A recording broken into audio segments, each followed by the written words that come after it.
Mapagpalang araw po mga kabisnes, mga kapapi, mga kaibigan. Sana po ay nasa mabuti po kayong kalagayan. Ako po ay mag-reaction lang po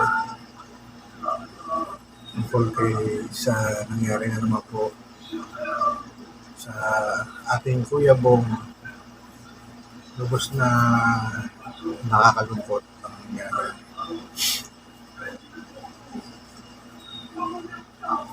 Yan na nga po ang ating pinangangambahan na bumalik na naman si Kuya Bong sa kanyang gamit. Ako po'y nalulungkot sa nangyayari dahil okay na si Kuya Bong nakamubong na siya. Bakit? Ito na naman si Kiki. Pumasok na naman sa business family.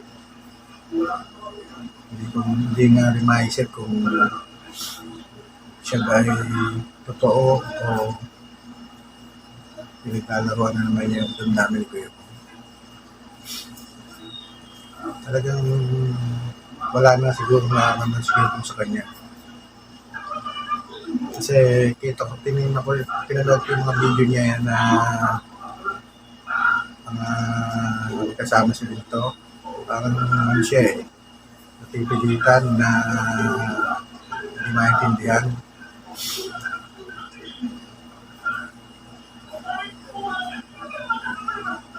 Siguro may takot na rin na makamaulit na naman yung ganyang yung ginawa sa kanya yung thinking. Kaya hindi niya siya lumapad ng damdamin kay Gigi ngayon. Nakakalungkot isipin. Wala, talaga pong gano'n ang damdamin ng ating Kuya Bong. Hindi natin po siya masisisi kasi nagkaroon na nga po ng damage yung kanyang pagmamahal kay Kinky. Kaya hindi po natin siya masisisi kung gano'n ano. Hindi nga rin po natin malaman kung totoo po yung pagbabalik ni Kinky.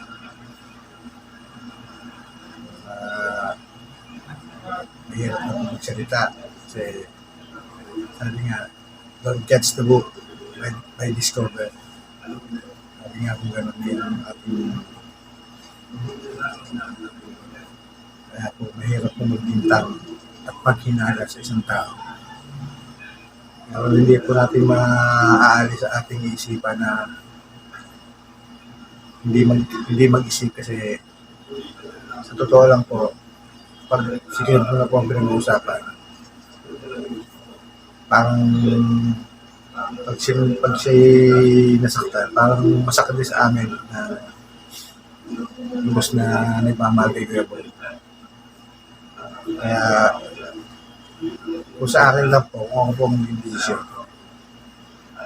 parang ayaw na rin kung bumalik si Kinky sa buhay ni Kuya Bong. Kasi hindi natin alam kung sincere siya sa ginagawa niya. Talagang mahal niya si Kuya Bong, hindi natin alam kung gano'n. Kasi mahirap mong magbintang, mahirap mong hinala.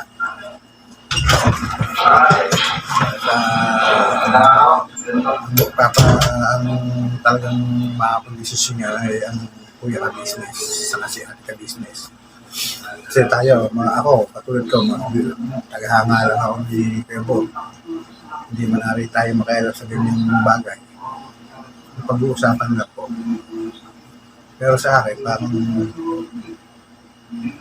sa akin gusto ko sanang nalilito rin po ako gusto mo pag-asawa si Kuya Bong para wala lumabago yung kanyang pag-iisip.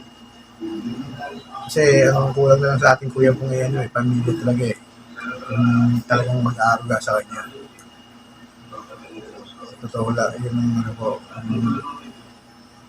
Pero kung sakali na ano, parang aya ko na hindi ko maintindihan yung aking last damdamin, di ba? Ang hirap desisyonan nga, di ba? Kasi sinaktan na niya ng una eh, di ba? Sa ating Kuya Bob. Lahat tayo nagalit, di ba? Lahat tayo na-apektuhan tayo lahat sa nangyari sa ginawa ni Jinky. Kaya ang hirap magdesisyon na ito ba ito totoo, na pagbabalik niya. Kaya hindi natin masisisi nga talaga ng Kuya Bob. Bakit siya umalis na naman. Pero sa akin, Kuya Bob, bumalik ka na sa Kabisis Family. Kasi ikaw lang makakapagpalinaw ng mga bagay-bagay kung bakit nag-test ka na naman. Saka isipin mo, matutuwa na naman yung tatlo na galit sa'yo. Gusto kong masira. Isipin mo yan.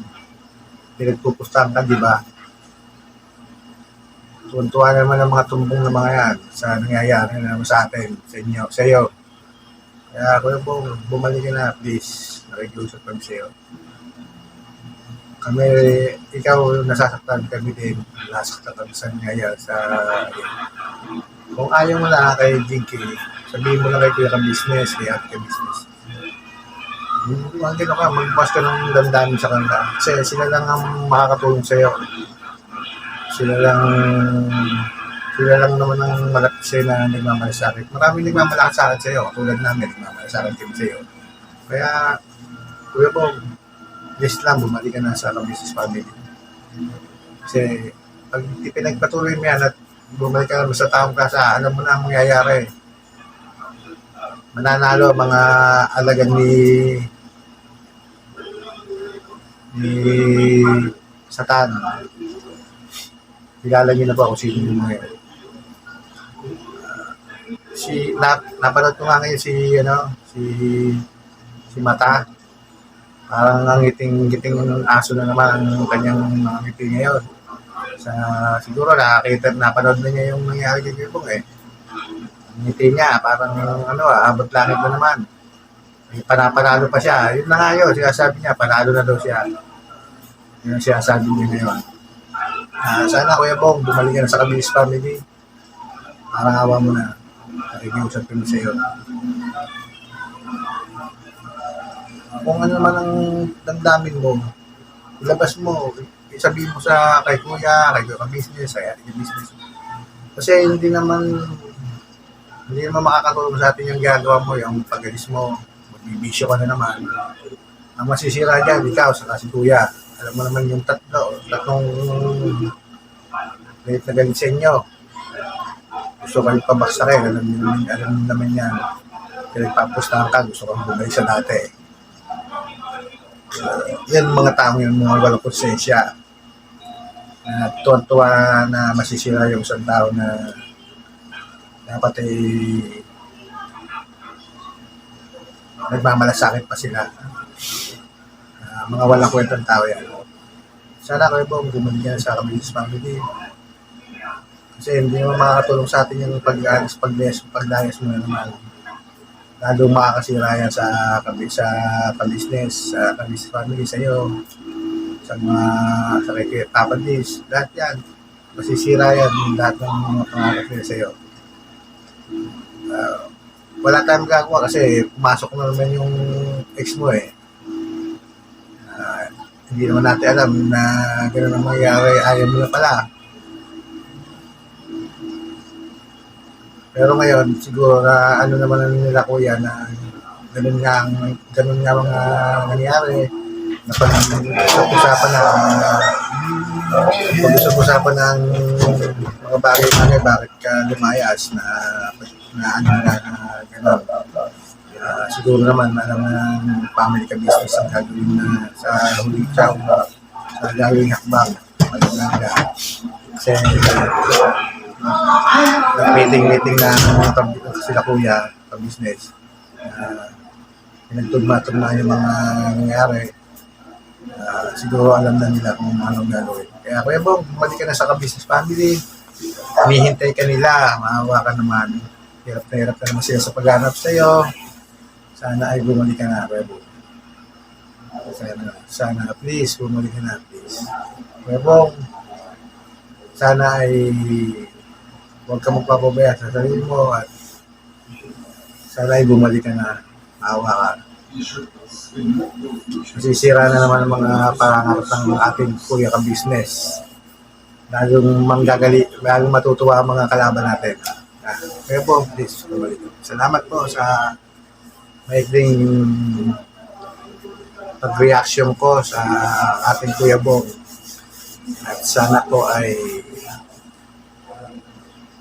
bumalik na po siya sa ka-business family. Maraming salamat po. God bless po sa inyong lahat.